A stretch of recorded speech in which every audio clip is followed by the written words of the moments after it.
Sadly, the outcome of these efforts was only to make her appear even more distant and standoffish. Carole's nirvana would have been to live in a world where she passed completely unnoticed. But in an English country village, such anonymity is unobtainable. The shame prompted by the sight of her vandalised car bore this out. The Renault was hers.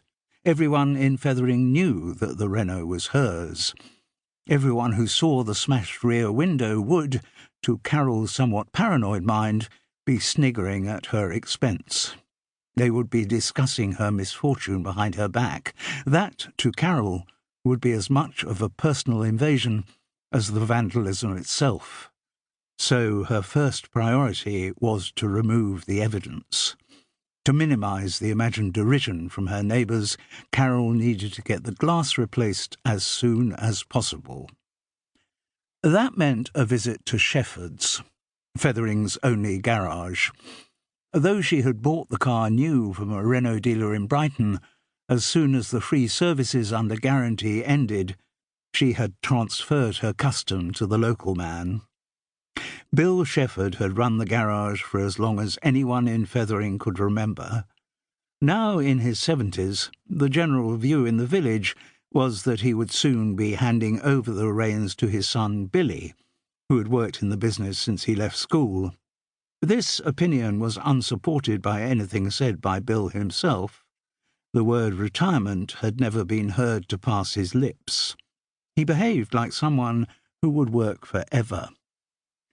Carole valued the regular contact she had established with Shefford's. She knew from uncomfortable experience how easily women could be patronised by men in the motor trade.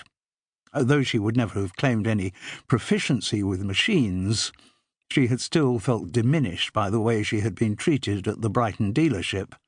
There had been no overt rudeness, just an underlying "don't you worry your pretty little head about it" attitude, which she found distinctly unwelcome. At Shefford's, though, her ignorance of motoring matters was accepted but not dwelled on. Bill was canny in the management of his mature lady customers.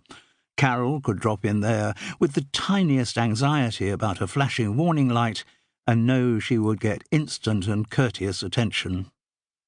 He had a particularly good reputation for dealing with the elderly of Fethering.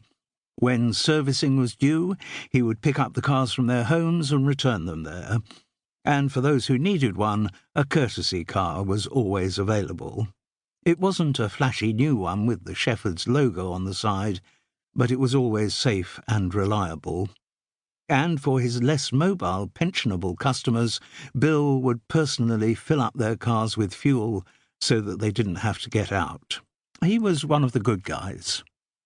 So Carole's first instinct on seeing her vandalised car was to walk Gulliver back to High Tor. She didn't want him to get cut by shards of glass, then return to the car and drive it straight to Shefford's.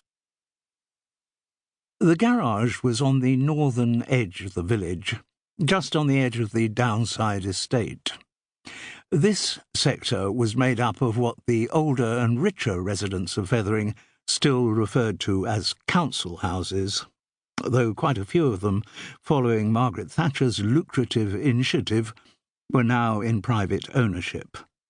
The younger and richer residents of Fethering described the estate with just the same kind of snobbery as social housing. Sadly, because the train line from Fethering to Fedborough, and then on up to London Victoria, followed the course of the River Feather, the downside estate could not be described as the wrong side of the tracks. But there was a strong feeling among the more genteel residents that it should be. Most people in Fethering only visited Shefford's to get fuel. The nearest other filling stations were in Fedborough to the north and Worthing to the east. But the garage also offered a repair and parts service and a fairly low-key second-hand car business, whose offers, with their marked prices behind the windscreens, were lined up on the forecourt. They all looked rather dusty and neglected. Carole parked the Renault at the end of the used car row